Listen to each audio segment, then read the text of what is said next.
애굽에 내려갔던 아브라함과 조카 롯이 이제 제자리로 돌아왔어요.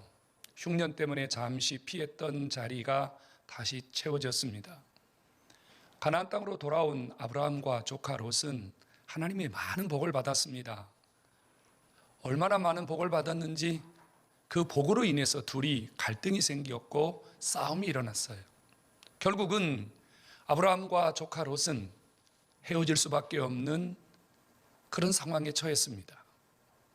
아브라함이 물었거든요. 어떻게 하면 좋겠느냐?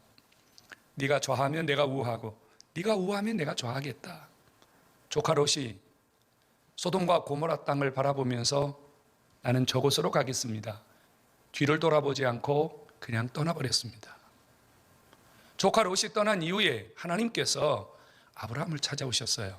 그리고 이렇게 말씀하십니다. 너는 일어나 북쪽과 남쪽, 동쪽과 서쪽을 바라보라. 한마디로 말하면 동서남북을 바라보라는 말씀입니다. 왜 갑자기 동서남북을 바라보라고 하셨을까요? 동서남북, 도대체 그곳에 무엇이 있기에 하나님이 아브라함에게 그곳을 바라보라고 하셨을까요? 동서남북, 정확하게 어디를 바라보라고 하시는 말씀이죠? 당시는 지금과 많이 다르잖아요. 요즘은 여러분들이 옥상 위에 올라가면 화려한 네온사인, 불빛, 좋은 건물들, 지나다니는 자동차, 이런 것들이 여러분 눈에 들어옵니다. 볼거리가 있는 거예요. 하지만 당시는 볼거리가 없어요. 아무리 눈을 들어 동서남북을 바라보아도 보이는 것은 황량한 들판, 별 볼 일 없는 산, 이런 것이 전부입니다. 그런데 하나님이 아브라함에게 동서남북을 바라봐라 이렇게 말씀하는 거예요. 궁금하지 않습니까? 도대체 아브라함이 일어나서 동서남북 무엇을 보았을까요? 정말 하나님이 보라고 하는 그것을 아브라함이 보았을까요? 저는 이 말씀을 며칠 동안 묵상했습니다. 그러면서 하나님께 물었어요. 주님, 도대체 왜 아브라함에게 동서남북을 바라보라고 하셨습니까? 저에게 답이 안 나왔어요. 고민이 너무 많이 됐습니다. 새벽에 주님 앞에 머리를 조아리고 앉아서 또 물었습니다. 주님, 도대체 아브라함에게 왜 동서남북을 바라보라고 하셨습니까? 2층에서 3층 계단을 올라오면서 계단 하나하나를 밟으며 주님 앞에 또 묻습니다. 주님, 도대체 왜 아브라함에게 동서남북을 바라보라고 하셨습니까? 차를 타고 가면서 또 주님에게 묻습니다. 주님, 왜 아브라함에게 동서남북을 바라보라고 하셨습니까? 한 14, 15년 전에 저에겐 참 힘든 시간이 있었습니다. 제 식구 중에 한 사람은 중환자실에 누워 있었고 저는 그 엄청난 치료비를 감당하기 위해서 정말 열심히 나가서 뭔가를 해야 했습니다. 한 주간이면 병원비가 몇백만 원씩 나오는데 어떻게 해야 될지를 몰랐습니다. 정말 열심히 나가서 일을 했습니다. 목사가 할 일이 뭐겠습니까? 설교하는 일이죠.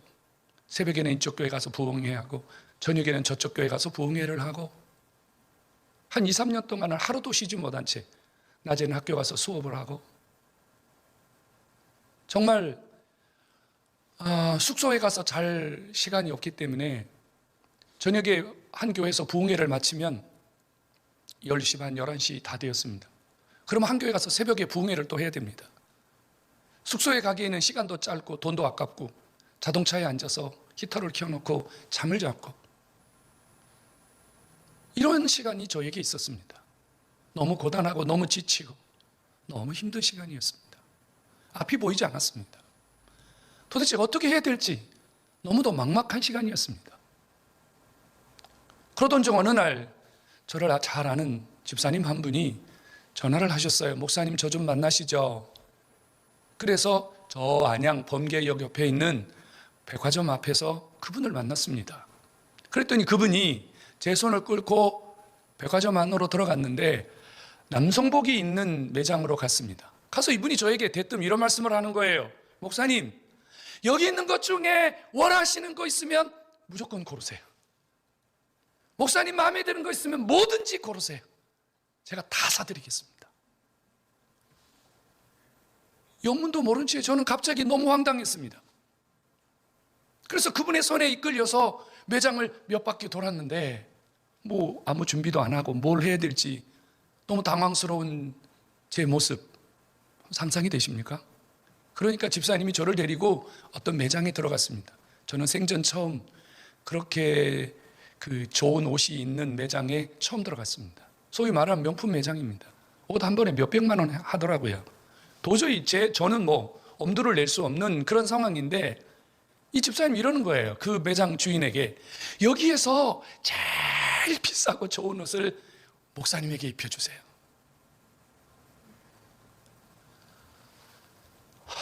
눈물이 쏟아졌습니다. 순간 저에게 너무 힘들고 지쳤던 제 2, 3년 동안의 삶이 온데간데 없이 사라지기 시작했습니다. 왜 하나님이 아브라함에게 동서남북을 바라보라고 하셨을까요?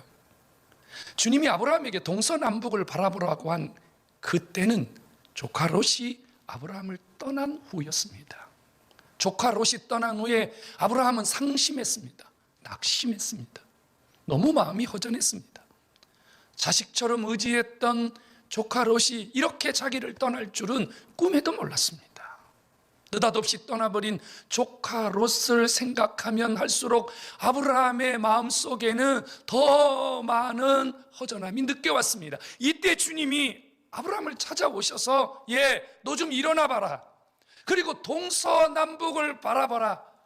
무슨 말이겠습니까? 힘내라는 거예요. 조카도 없어도 괜찮아. 롯이 네 문제를 해결해주고 롯이 너 인생에 무엇을 해줄 수 없어. 내가 있잖아. 동서남북을 좀 바라봐. 갖고 싶은 거 있니? 원하는 거 있니? 내가 다 해결해줄게. 내가 이제부터 내 곁에서 너의 모든 것을 다 책임져 줄 테니까 일어나거라, 힘내거라. 하나님의 위로와 격려의 음성인 줄로 깨닫기를 축원합니다.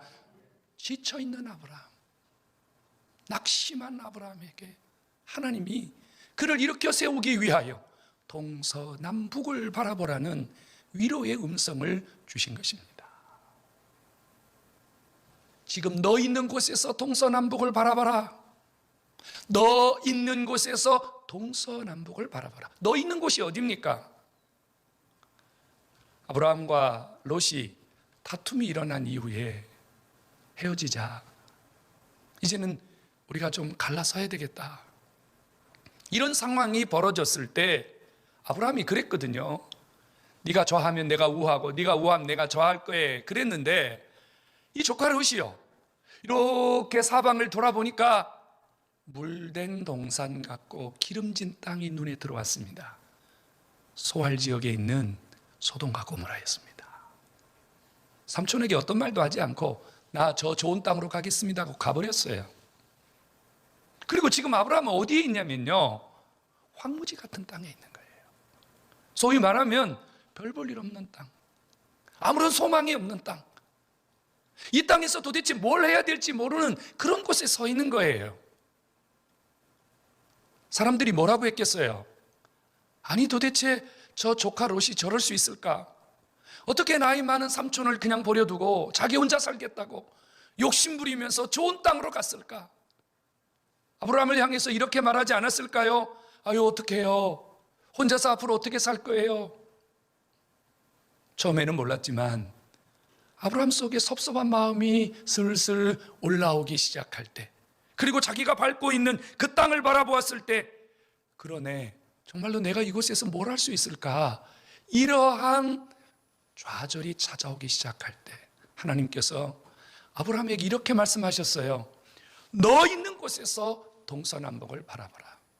지금 내가 서 있는 그곳에서부터, 지금 내가 처해 있는 그 형편에서부터 내가 너를 일으켜 세우고 내가 너를 도와주고 내가 내 편이 될 것이며 내가 내 앞길을 열 것이라는 살리는 음성을 주신 줄로 믿으시기를 축원합니다. 여러분, 하나님 전능하신 분이잖아요. 하나님이 하시면 못할 것이 없으시잖아요. 하나님은요, 황무지도 사막도 물된 동산과 같이 그 어떤 비옥한 땅에 비교할 수 없는 땅처럼 바꿀 수 있는 능력의 하나님이심을 믿으시기를 축원합니다. 그 하나님이 지금 아브라함에게 너 있는 곳에서 동서남북을 바라봐라. 지금 이 자리에서 내가 너를 도와줄 것이니 걱정하지 마라. 힘내라. 롯이 아니고 내가 너를 도와준다. 이 음성을 주셨다는 사실입니다. 그리고 하나님은요, 이 아브라함에게 동서남북을 바라보라고 하시면서 세 가지의 축복을 줍니다. 복을 줬어요. 첫째는 내가 보이는 땅을 주겠다. 보이는 땅. 여러분 보세요. 아브라함이 지금 서가지고요, 동서남북을 바라보고 있습니다. 낮은 곳에 서서 동서남북을 바라봤겠습니까? 높은 곳에 서서 동서남북을 바라봤겠어요? 아마 자기가 살고 있는 지역의 가장 높은 장소에 올라갔을 겁니다. 그리고 동을 바라봤어요. 서를 바라봤어요. 남을 바라봤어요. 북을 바라봤어요.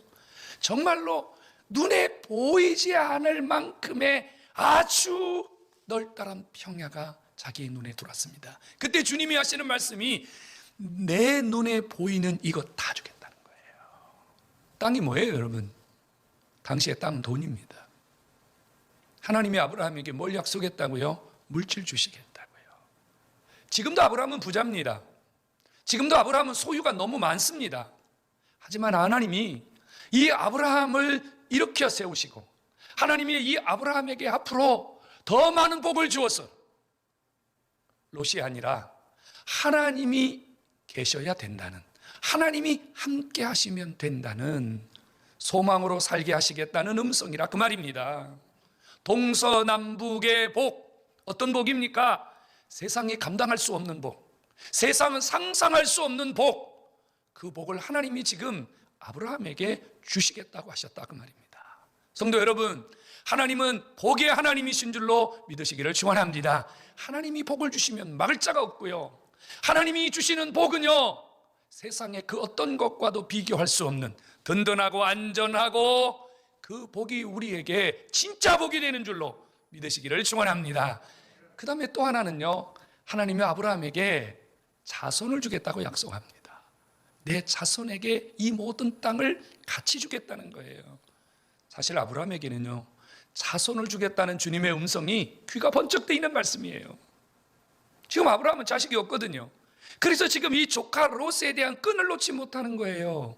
그런데 하나님이 내가 이 모든 땅, 너에게 준 모든 복을 내 자손이 누리도록 복을 주겠다는 거예요. 그러시면서 주님이 아주 특별한 말씀을 하세요. 땅에 있는 티끌을 셀 수 있음 같이 내 자손도 세리라. 이 말은 무슨 말일까요? 자손을 셀 수 있다는 말은 자손이 몇 명 안 되어서 그 자손의 숫자가 적어서 그 자손을 셀 수 있을 만큼 작은 자손을 주시겠다는 의미일까요? 아니라는 거예요. 하나님이 여기서 자손을 주시고 그 자손을 셀 수 있으리라고 한 것은 아브라함의 자손이 얼마나 대단한 자손인지, 그의 이름, 그의 명성, 그가 누린 복을 사람들이 이름을 불러가면서 저 사람이 아브라함 자손이야, 저 사람이 아브라함 자손이야, 저 사람이 아브라함의 자손이야, 이렇게 그 자손들을 잘 되도록 아버지가 복을 주겠다는 거예요. 그래서 우리가 그 아브라함의 자손들의 이름을 지금까지 부르고 있잖아요. 아브라함의 하나님, 그 다음에 누구죠? 이삭의 하나님, 그 다음 야곱의 하나님, 그 다음 요셉의 하나님, 그 다음 이스라엘의 하나님. 이게 하나님이 동서남북을 바라보는 아브라함에게 주신 약속이었고, 그 약속이 아브라함을 통하여 이루어진 줄로 믿으시기를 축원합니다. 그 다음에 또 하나는요, 하나님이 기가 막힌 복을 주었어요. 상상할 수 없는 복을 주었어요. 어떤 복을 주었냐면요, 주님이 이렇게 말씀하세요. 아브라함아, 너 지금부터 일어나서 종으로 앞으로 쭉 달려가거라. 그러면서 달려가면서 이렇게 말하거라. 이 땅은 하나님이 내게 주신 땅이야. 하나님이 이 땅은 내게 주신 땅이야. 하나님이 이 땅을 내게 주신 땅이야. 이렇게 믿음으로 선포하면 내 것이 되리라. 믿으시기를 축원합니다. 그 다음에 종으로 가거라. 옆으로도 마음껏 달려가거라. 그리고 달려가면서 이 땅은 하나님이 주신 땅이야. 하나님이 주신 내 땅이야. 이 땅은 하나님이 주신 내 복이야. 이렇게 믿음으로 선포하면 하나님이 그 땅을 다 너에게 주리라. 무슨 복입니까? 믿음으로 선포하고 믿음대로 받는 복을 아브라함에게 주신 줄로 믿기를 축원합니다. 여러분, 하나님은 복을 주실 때 뭘 보고 주신다고요? 믿음을 보고 주신다고요. 학력, 키, 외모, 소위 요즘 사람들이 말하는 스펙, 하나님 이런 거 별로 중요하게 하지 않아요. 하나님이 우리를 복 주실 때, 하나님이 아브라함을 복 주실 때, 하나님이 우리의 자손들을 복 주실 때 하나님은 한 가지만 보십니다. 바로 믿음 말입니다. 믿음의 분량만큼, 믿음의 그릇만큼, 믿음의 사람들이 복을 받도록 하나님이 역사하고 계신다, 그 말입니다. 오늘 예배하는 여러분, 하나님이 주시는 이 놀라운 축복의 세계가 준비되어 있거든요. 여러분도 종으로 달리며 횡으로 달리며 여러분들의 믿음을 고백하고 여러분들의 믿음대로 선포하셔서 아버지가 주시는 이 축복의 세계를 여러분도 아브라함처럼 누릴 수 있기를 주의 이름으로 축원합니다. 이 복을 받은 아브라함은요, 곧장 장소를 옮겼습니다. 마블의 상수리 숲을 근처로 자리를 옮겼어요. 뭐하러 옮겼냐면요, 하나님께 예배하려고 옮겼습니다. 하나님께 제단을 쌓으려고 옮겼어요. 아브라함이 자리를 옮겨서 제단을 쌓았다는 것은요, 두 가지 의미를 갖고 있어요. 하나는요, 하나님 내게 약속하신 모든 복이 반드시 내게 이루어질 줄로 믿습니다라고 하는 신앙 고백적 의미로 하나님께 제단을 쌓은 거예요. 그리고 또 하나는요, 하나님 이 약속하신 축복을 내가 하나님께 예배하면서, 하나님 경배하면서, 하나님 경외하면서 이 복을 누리겠습니다라고 하는 결단의 의미로 제단을 쌓은 겁니다. 성도 여러분, 예배는 하나님이 우리에게 복을 주시는 방법이요, 찾아오시는 시간이요, 하나님이 우리에게 주신 복이 이루어지고 나타나도록 역사하는 시간인 줄로 믿기를 축원합니다. 아브라함이 예배를 통해서 하나님께 결단하고 예배를 통해서 하나님이 주실 복을 비전했다는 사실입니다. 여러분, 우리가 힘들고 낙심되고 지치고 괴롭고 삶의 소망이 끊어질 때 우리가 한결같이 우리 입에서 되뇌이는 말 중에 하나가 뭐죠? 지옥 같다는 겁니다. 삶이 지옥 같다는 거예요. 소망이 없다는 거예요. 더 이상 살 기운이 없다는 거예요. 더 이상 아무것도 할 수 없다는 거예요. 이런 낙심과 좌절, 이런 고통의 시간이 찾아오는 것은 우리 인간에게 피할 수 없습니다.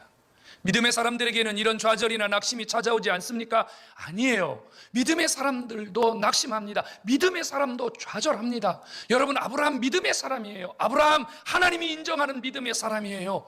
그런데도 이 아브라함이 사람 때문에, 조카 롯 한 사람 때문에 낙심하고 실망하고 좌절했습니다.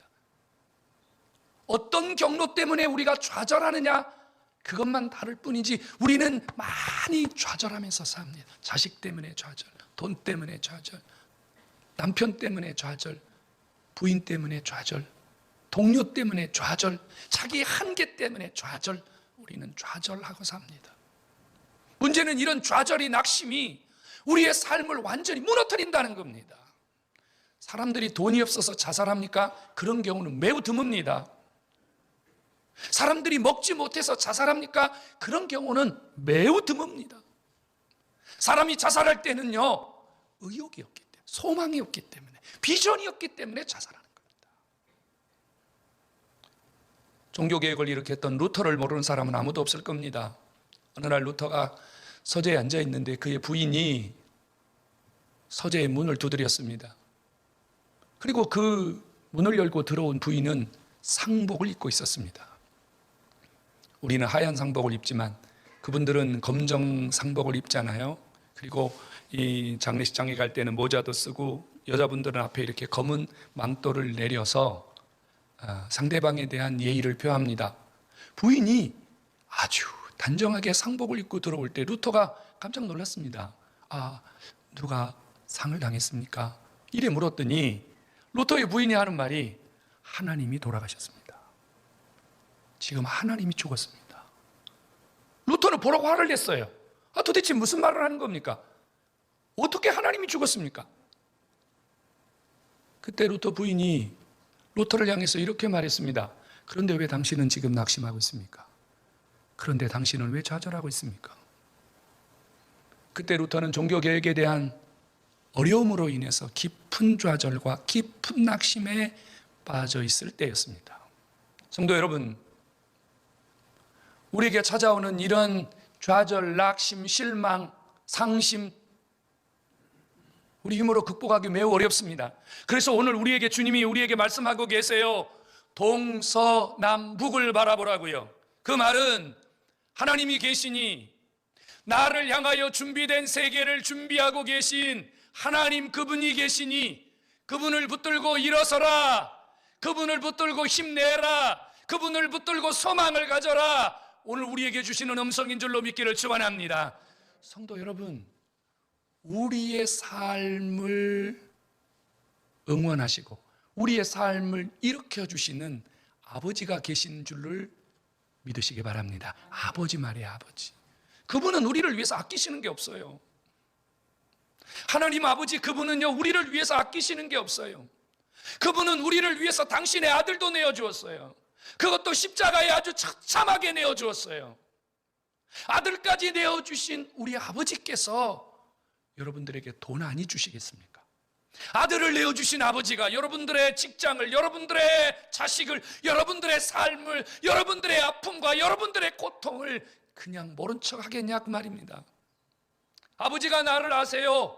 아버지가 날 찾아오세요. 아버지가 나를 붙들고 계세요. 아버지가 나를 응원하고 계세요. 오늘 그 아버지가 이 시간 여러분을 찾아오셔서 너 있는 곳에서 동서남북을 바라봐라. 너 있는 곳에서 제발 나를 바라봐라.